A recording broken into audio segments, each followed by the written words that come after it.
아담으로부터 시작된 이 죄는 모든 인류를 다 죄 가운데 살게끔 했습니다. 죄는 듣는 것을, 그리고 보는 것을, 생각하는 것을, 판단하는 것을, 그리고 행동하는 것까지, 삶의 시작, 그리고 중간, 끝까지 모두 마비시켜 버립니다. 우리의 이성과 감성까지도 완전히 마비시켜서 죄의 뜻대로 살아가게끔, 죄로 인하여 사는 것이 마치 우리의 기쁨이 되는 양, 그렇게 사는 존재로 만들어 버립니다. 우리가 얼마 전에도 계속해서 전염병으로 참 고생을 많이 했는데, 속수무책으로 정복당하는 그런 모습을 우리가 경험했습니다. 이 죄는 더 무섭습니다. 우리의 육신을, 그리고 우리의 정신을, 우리의 생각을, 우리의 인생을 정복합니다. 그리하여 하나님께서 너무나도 귀중하게 창조하신 이 인생, 하나님의 형상을 닮은 존재로, 사실 이것을 분신이라고까지도 표현할 수 있겠는데요, 이러한 사람이 하나도 빠짐없이 병들어 죽어갑니다. 이 죄로 인하여서 죽어가는 이 문제, 어떻게 해결해야 합니까? 우리가 이사야서를 보게 되는데, 이사야서에는 그런 인류를 향한 아버지 하나님의 안타까운 마음이 가득 담겨 있습니다. 그리고 그 하나님의 그 손길, 구원의 손길, 구원으로 인도하시는 하나님의 그 섭리와 일하심이 이 이사야서에 아주 가득 담겨 있습니다. 우리는 이 말씀을 통해서 우리 자신을 바라보게 됩니다. 죄로 인하여서 죽어가는 존재, 죄로 인하여서 하나님을 떠난 존재, 그 안에서 허우적대는 우리의 삶, 그 가운데 하나님의 손길이 있습니다. 하나님의 징계, 그러나 그것으로 끝이 아니라 치료가 있고 회복이 있습니다. 오늘 이사야 1장의 말씀을 우리 읽고, 이 말씀을 통해서 우리가 어떤 상태, 또 어떻게 하나님을 기쁘시게 하지 못하는 존재로 살아가고 있는가를 다시 한번 깨우치기를 소망합니다. 우리 두 가지로 말씀을 전할 텐데요, 첫 번째, 하나님의 마당을 짓밟다. 하나님의 마당을 짓밟다. 때는 남유다 우시야 왕으로부터 히스기야 왕 시대입니다. 이 우시야 왕이 선조이고 히스기야가 나중인데요, 우시야 왕이 거의 죽을 때쯤 이사야 선지자를 하나님께서 부르시고 히스기야 왕 때까지 선지자로 살게끔 하시는데, 약 55년의 짧지 않습니다. 아주 오랜 기간, 그 기간 동안 선지자로 하나님의 말씀을 전하게 합니다. 우리 1절 말씀 읽어보면 이렇습니다. 유다 왕 우시야와 요담과 아하스와 히스기야 시대에 아모스의 아들 이사야가 유다와 예루살렘에 관하여 본 계시라. 결국 아주 오랜 기간 통해서 하나님께서 말씀하여 주신 그 계시, 그것이 이 이사야서에 담겨 있습니다. 이때가 언제인지 우리 조금 더 직관적으로 알면 좋겠는데요, 바로 북이스라엘 그리고 남유다가 나뉘고 오랜 기간 이 두 체제로 이어져 왔죠. 근데 북이스라엘이 기원전 722년에 아수르라는 나라에 의해서 멸망당합니다. 722년, 딱 이사야 선지자가 활동할 때입니다. 이사야 선지자는 이 722년 앞으로 20년, 뒤로 약 30년 정도 해당하는 그 시기에 남유다에서 활동했었던 선지자입니다. 북이스라엘이 멸망했습니다. 사실 이사야 선지자가 외칠 때에 북이스라엘에는 그런 조짐이 계속해서 보였겠죠. 하나님을 떠나고 또 주변의 수많은 것들을 의지하고 결국 하나님께 버림, 또 그 이방 나라들에 의한 침입과 멸망까지.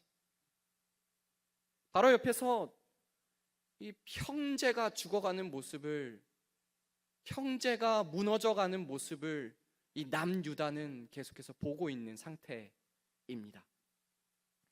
이 멸망의 상황은 너무나도 당연한 것이었습니다. 북이스라엘은 하나님을 등지고 하나님 말고 자기만의 것들을 내세우며 주변 수많은 이방의 것들을 자기들의 것으로 삼았습니다. 결국 그 범죄함으로 말미암은 마땅한 결과를 맞게 됩니다. 북이스라엘은 그렇고요. 그러면 남유다는 어떠한가? 남유다는 그와 다른가? 어느 정도 달라 보일 수 있습니다. 왜냐하면 남유다에는 예루살렘 성전이 있고요. 그래도 다윗의 혈통으로 난 왕들이 있고요. 그래도 하나님을 섬긴다고 하는 제사 제도가 계속해서 이어지고 있습니다. 그러나 북이스라엘이 범죄함으로 죄악 가운데 살아간 것과 마찬가지로 남유다 또한 범죄하고 죄악 가운데 살아간 것은 사실 동일했습니다. 그들의 종교적인 신앙이 분명히 있었지만 그것은 가식적이었고 정말 외식적이었습니다. 무수한 재물을 가지고 오고 수많은 제사를 드리고 각종 절기를 지켰습니다. 그러나 그 제물과 제사는 오히려 하나님께서 기뻐하시지 않으시며 하나님께서 이렇게까지 표현하십니다. 그건 나에게 너무 무거운 짐이 되어버린다. 우리 11절 말씀과 14절 말씀을 좀 읽어보겠습니다. 11절입니다. 여호와께서 말씀하시되 너희의 무수한 재물이 내게 무엇이 유익하뇨? 나는 순양의 번제와 살찐 짐승의 기름에 배불렀고 나는 수송아지나 어린 양이나 순염소의 피를 기뻐하지 아니하노라. 14절도 읽어보면요, 내 마음이 너희의 월삭과 정한 절기를 싫어하나니 그것이 내게 무거운 짐이라 내가 지기에 곤비하였느니라. 계속해서 제물을 가지고 오고 계속해서 제사를 드리지만 하나님께는 계속해서 부담스러운 일밖에 되지 않습니다. 제물을 바치고 제물에 이 피를 흘리게 하는 희생제사, 사실 이 희생제사는 너무나도 위대한 하나님의 고귀한 제도였습니다. 피에 생명이 있기에 이 피를 흘림으로 생명이 죽습니다. 사망합니다.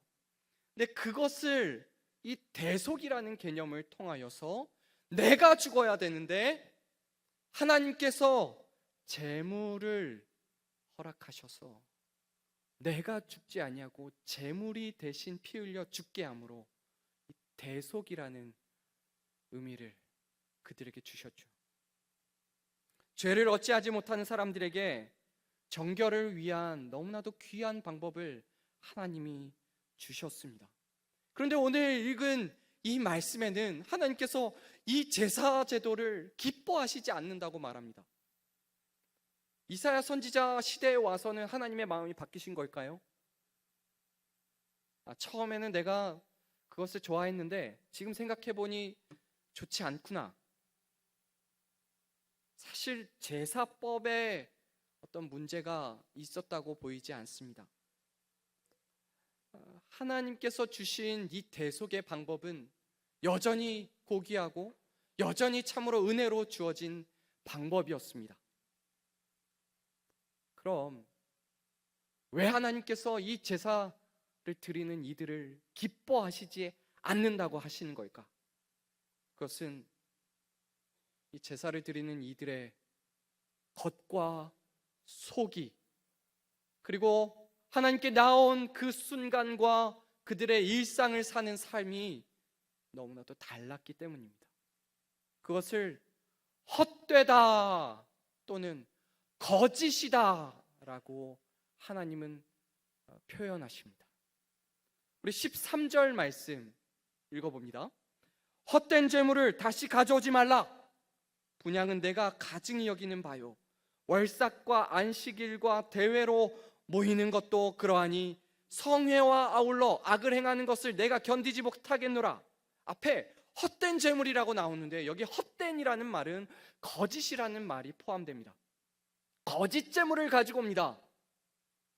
소, 양, 염소, 비둘기는 분명히 맞았겠죠. 그러나 이것이 하나님께 합당한 재물이 되지 못했던 것은 이들의 겉과 속에 이들에는 거짓이 가득한데 그 거짓을 가지고 하나님 앞에 제사를 하겠다고 나오기 때문입니다. 또한 너무나도 놀라운 말씀은 13절 뒷부분에 성회와 아울러 악을 행하는 것을 내가 견디지 못하겠노라. 성회, 거룩하게 모이는 어떤 모임, 거룩하게 모이는 성회를 너희들이 매번 갔는데 악을 동시에 행하는, 아울러 행하는 그 모습 내가 견디지 못하겠노라.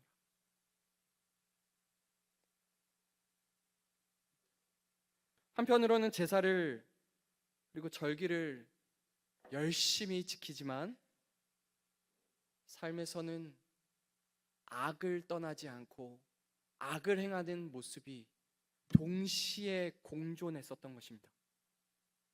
계속해서 반복합니다. 제사를 드리러 나옵니다. 그러나 그들에게는 거짓이 있습니다. 그리고 제사가 끝납니다. 그들의 삶에는 계속된 거짓이 있습니다. 결국 제사를 드리는 것도 거짓, 삶을 사는 것도 거짓. 하나님께서 보시기에는 결코 하나님께서 흠양하여 받으실 제사가 되지 못합니다. 우리 이 시간 잠깐 이 제사 드리는 모습을, 그 장면을 잠깐 머릿속으로 한번 생각해 보면 사실 그들의 열심은 어마어마했습니다. 예루살렘 성전이라는 곳은 사실 쉽게 올라갈 부분이 아니었습니다. 높은 산 위에 있었고 그곳까지 많은 사람들이 그곳에 이르러야 했습니다. 또한 어떤 이들은 직접 제물이 될 그 가축을 끌고 오기도 했었겠죠. 수천에서 수만에 또는 수십만에 이르는 사람들이 예루살렘 성전에 이릅니다. 가축들의 우는 소리, 또 그들이 비집고 들어갈 틈이 없는 그런 예루살렘, 그곳에는 또한 피비린내 나는, 그리고 고기가 타고 있는 냄새와 또 기름 냄새와 뜨거운 열기로 가득합니다. 예루살렘 그 성전에서 이루어지는 그 제사의 모습은 사실 굉장히 고귀한 모습이겠지만, 그러나 그곳에 함께하는 모습을 생각만 해도 정말 어지럽습니다. 엄청난 인파와 열기, 그리고 중심에서 벗어난 이 제사를 드린 이 모습, 이 상황을 하나님은 이렇게 표현하십니다. 내 마당을 짓밟는구나. 내 마당을 짓밟는구나. 우리 12절 말씀을 읽어보겠습니다.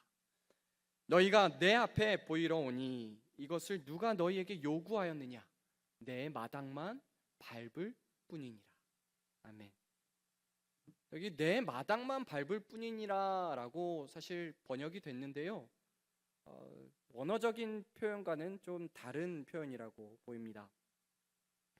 혹여는 이 말을 가지고 몸은 왔는데 생각은 다른 곳에 있고, 또는 도장 찍듯이 와서 예배 자리에 있다가 나간 부분을 표현하기 위해서 내 마당만 밟느니라 라는 이 말씀을 아주 많이 인용하고 사용을 하는데, 사실 원어적인 의미로는 이렇습니다.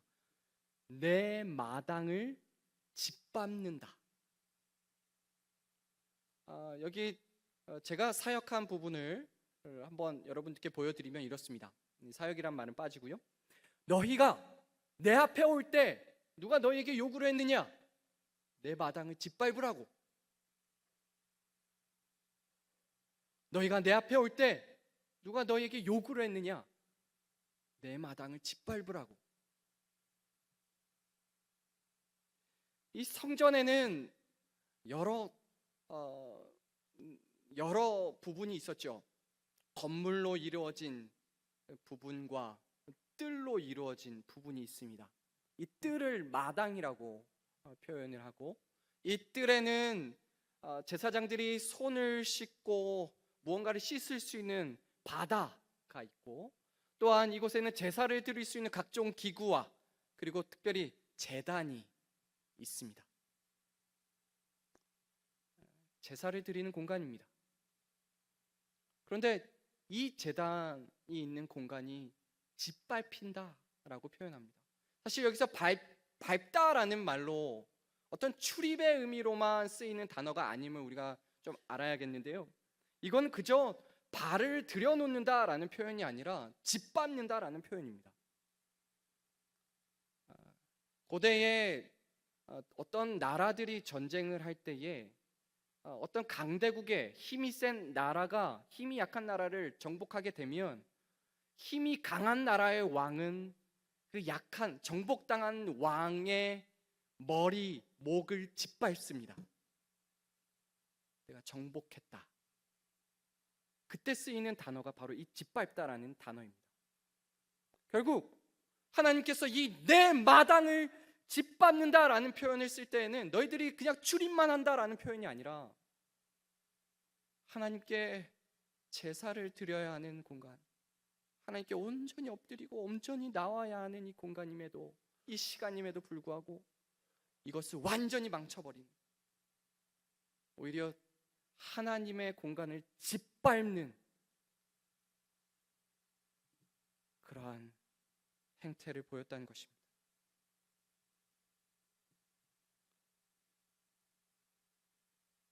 아마 이 내용에 대해서 우리는 너무나도 많이 들어서 잘 알 것입니다. 그렇다면 이 내용을 안다면 이제 우리의 삶을 돌아보아야겠죠. 나의 예배는 어떠한가? 우리의 예배는 어떠한가? 하나님께 우리는 예배하기 위하여 나아옵니다. 물론 예배 공간은 꼭 이 교회 예배당만을 의미하지는 않습니다. 그러나 우리는 교회에서 정한 시간을 정한 공예배, 그리고 각종 작게는 가정 또는 구역 예배 또는 신우에서 드리는 어떤 예배, 이런 종종의 예배들을 드리고, 또한 우리들도 나름대로의 헌금, 각종 헌금을 준비해서 하나님께 내어 드립니다. 그런데 그 가운데 정말 하나님의 뜻에 또 하나님의 방법에 맞추어서 내가 엎드리고 하나님의 뜻에 맞추기 위하여 몸부림치며 드리는 예배는 과연 어느 정도입니까? 분명 제물을 가지고 예루살렘 성전에 들어가 제사를 드리는 것까지는 분명히 맞는데, 그러나 그 제사 하나님 받으시지 않는답니다. 왜요? 하나님의 마음에, 하나님의 뜻에 합당하지 않기 때문입니다. 결국 우리들이 드리는 예배 또한 수번, 수십 번, 수백 번의 예배를 드리겠지만, 그러나 그곳 가운데 하나님의 뜻에, 하나님의 마음에, 하나님의 방법에 합당한 예배를 드리고 있지 않다면 그것은 하나님의 마당을 짓밟는 것과 같다는 것을 꼭 기억해야 할 것입니다. 성도 여러분, 하나님께서 이 남유다에게 물으십니다. 누가 내 마당을 짓밟으라고 했냐? 이 질문은 우리들에게도 동일하게 적용됩니다. 누가 하나님의 이 마당을 짓밟으라고 했습니까?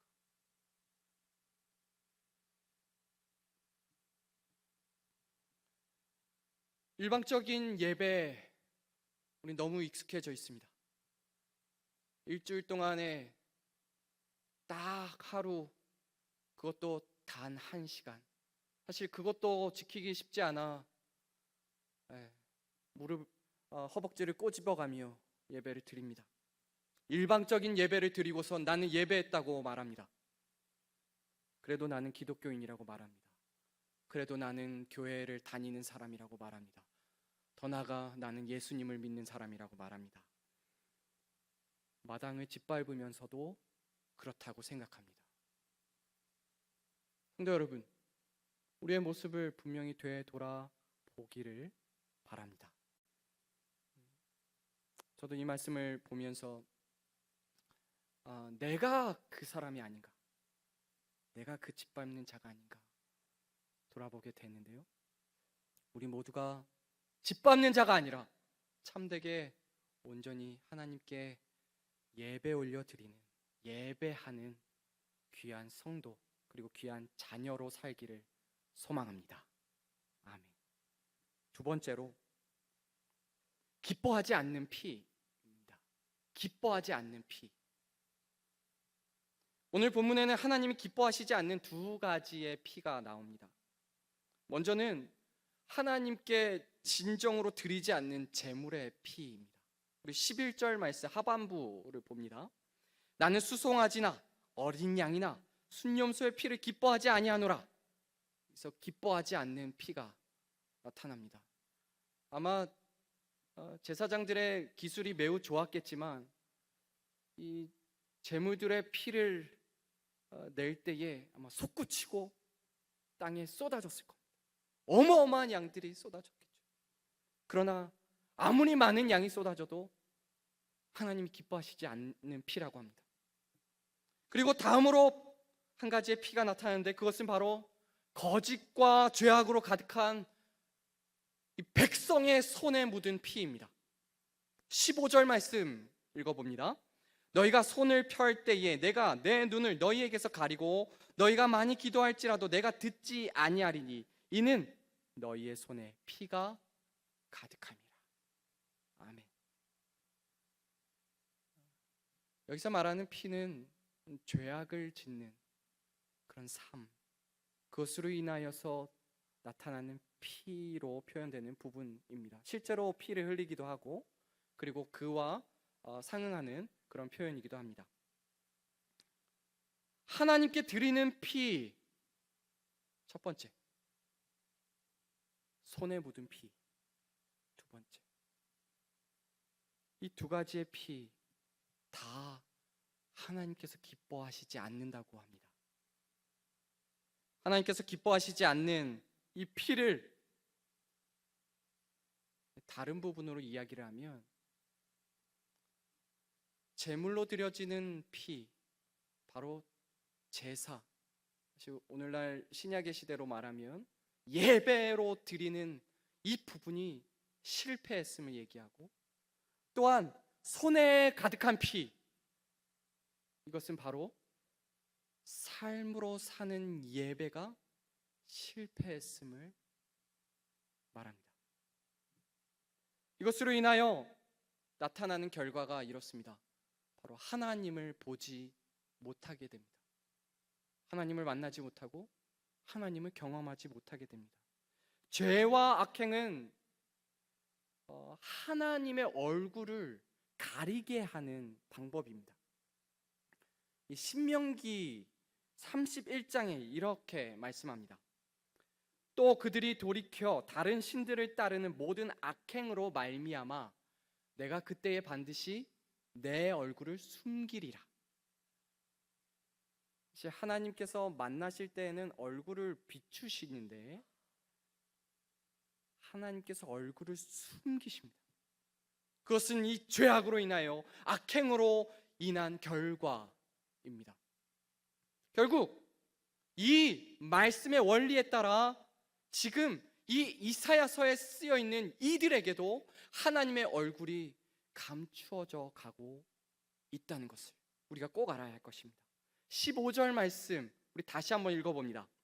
너희가 손을 펼 때에 내가 눈을 너희에게서 가리고, 여러분 눈을 가리신답니다. 너희가 많이 기도할지라도 내가 듣지 아니하리니, 하나님께서 귀를 막으십니다. 얼굴을 숨기십니다. 그 이유는 백성의 범죄, 백성의 악행 때문입니다. 손에 묻은 피 때문입니다. 이들은 제사를 드리는 것에도 실패를 했고, 삶을 드리는 것, 삶을 사는 것에도 하나님께 합당하지 못했습니다. 사실 예배와 이 삶은 동전의 양면과 같습니다. 예배에 꼭 붙어 있는 것이 이 삶이고, 삶에 붙어 있는 것이 이 예배입니다. 이 둘은 떼려야 뗄 수 없습니다. 그런데 지금 이 말씀에 기록된 자들의 모습을 보면 바로 앞에 있는 예배의 삶 또한 실패했고, 또한 삶으로 사는 것조차 실패했다는 것입니다. 우리는 어떻습니까? 나는 어떻습니까? 예배도 삶도 또는 물론 자기 만족에 따르면, 자기 기준에 따르면 난 이 정도면 괜찮겠지라고 생각할 수 있습니다. 이 정도면 괜찮지. 그러나 분명히 하나님께서 이러한 모습을 가증히 여기신다라는 것을 우리가 꼭 기억해야 할 것입니다. 이러한 예배에도 실패하고 삶에도 실패한 자들, 그러면 어찌 해야 합니까? 바로 돌이켜야 합니다. 오늘 우리가 함께 읽은 이 본문에는 이 돌이키는 방법에 대해서도 너무나도 감사하게 기록하고 있습니다. 바로 이것입니다. 하나님은 분명히 잘못한 것에 대한 지적을 하시고 그것을 분명히 알리시는데 그것으로 그치지 않습니다. 그의 백성에게 분명히 돌아올 것을, 분명히 회복해야 할 것을 그들에게 말씀합니다. 오늘 우리가 보는 16절 그리고 17절 말씀에도 그것이 나와 있는데요, 우리 16절 말씀에는 하지 말아야 할 것에 대해서 말씀합니다. 우리 같이 읽어보겠습니다. 시작. 너희는 스스로 씻으며 스스로 깨끗하게 하여 내 목전에서 너희 악한 행실을 버리며 행악을 그치고, 하지 말아야 할 것, 멈춰야 할 것, 스스로 씻고 스스로 깨끗하게 하며, 그리고 악한 행실을 버리고 행악을 그치고. 이 그치고 하지 않는 것, 사실 이거 굉장히 중요한 일입니다. 그런데 여기까지만 나가서는 안 됩니다. 하지 않는 것은 굉장히 중요한 일인데요, 사실 이것은 소극적인 변화의 모습입니다. 소극적인 변화의 모습. 우리 한 가지 더 하나님께서 적극적인 변화의 모습을 우리에게 알려주시는데 17절 말씀 우리 함께 읽겠습니다. 선행을 배우며 정의를 구하며 학대받는 자를 도와주며 고아를 위하여 신원하며 과부를 위하여 변호하라 하셨느니라. 아멘. 배우고 또 구하고 도와주고 신원하고 변호하라고, 바로 적극적으로 나서야 할 것을 말씀합니다. 세상에 어떤 이들은 이런 말로 자기를 변호하기도 합니다. 나는 법 없이도 살 만한 사람이라고. 실제로 물어봅니다. 진짜 법 없어도 그렇게 살 수 있을까요? 아마 그 사람은 이 정도까지겠죠. 나는 악행을 저지르지는 않습니다 까지겠죠. 물론 정확한 기준에 따르면 결코 그도 죄인이지 않을 수 없습니다. 죄인입니다. 근데 우리 신자의 모습이 죄를 짓지 않는 것까지만 나간다면 사실 그것은 부족합니다. 소극적인 부분에서 더 나아가 적극적인 변화로, 바로 더 알기를, 더 구하고, 더 도와주고, 더 찾고 신원하고 위하여 변호하는 모습이 바로 우리가 살아가야 할 그 모습이라는 것입니다. 이러한 선행 참으로 중요합니다. 그런데 이러한 선행 또한 우리는 실제로 우리의 의지로 행할 수 없음을 우리가 꼭 알아야 할 것입니다. 오늘 이사야 1장의 부분입니다. 사실 계속해서 이 말씀을 곱씹어서 뒤에까지 쭉 보시면 하나님께서 얼마나 많이 이 백성들을 향하여서 말씀하시는지, 또 그들에게 돌아오라고 말씀하시는지, 회복시킬 거라고 하나님 말씀하시는지, 그러나 그곳 가운데서도 백성의 모습은 여전히 우둔하고 여전히 부족한 그 모습을 보입니다.